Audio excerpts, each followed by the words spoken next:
चांगल्या परताव्याचा आमिष दाखवत फसवणूक करण्यात आली। 42 कोटी रुपयांचं आमिष दाखवून फसवणूक करण्यात आलेली आहे। पुण्यातील कर्वे रस्ते परिसरातील हा प्रकार आहे। व्हॅलेंटिना इंडस्ट्रीज लिमिटेड कंपनीतील दोघांविरोधात गुन्हा दाखल झालेला आहे।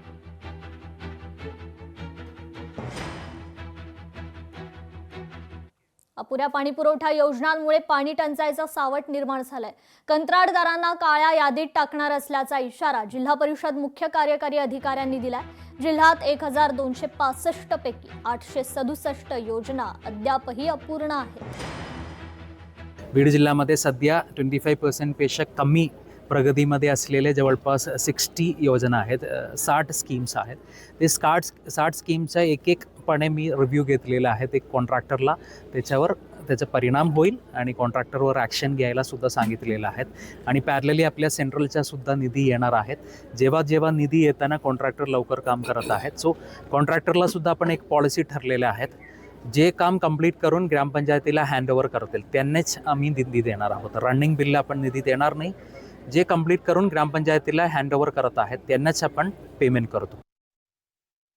महाराष्ट्र सागरी मंडळाच्या जाहिरात धोरणात सुधारणा करण्यात आली आहे। मत्स्य आणि बंदर विकास मंत्री राणेंकडून हा आमूलाग्र बदल करण्यात आलेला आहे। आता जहाजांवरही जाहिरात करता येणार आहे।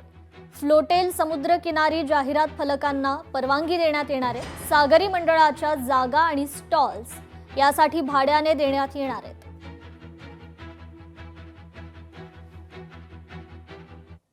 स्टेनोग्राफर पद हटवल्यानं विद्यार्थ्यांमध्ये संताप उसळला। जाहिरात न निघाल्यामुळे विद्यार्थी अडचणीत सापडलेत। पालकमंत्री आमदारांना विद्यार्थ्यांनी निवेदन दिलेलं आहे। आत्महत्येशिवाय पर्याय नसल्याचं मत या विद्यार्थ्यांनी मांडलंय।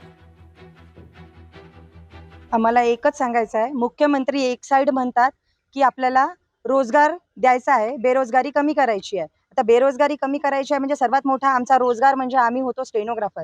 त्यासाठी आम्ही खूप वर्षाची तयारी करत आहे। एक रोजगार आम्हाला मिळणार होता तो म्हणजे मंत्रालय, आणि त्या मंत्रालयातूनच स्टेनोग्राफर ही पोस्ट मृत त्यांनी घोषित केली, तर आम्हाला रोजगार कुठं मिळेल? हे तर आम्हाला इनडायरेक्टली बेरोजगारच करणं झालं, कारण स्टेनोग्राफी करणाऱ्यांकडे दुसरा रोजगार नसतो। कारण आम्ही आमच्या आयुष्याचे 7 ते 8 वर्ष हे स्टेनोग्राफीसाठी खपवलेले आहेत।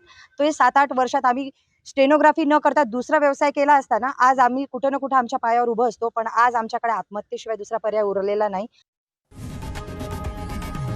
लोकशाही मराठी ऐका, पहा, जागरूक रहा।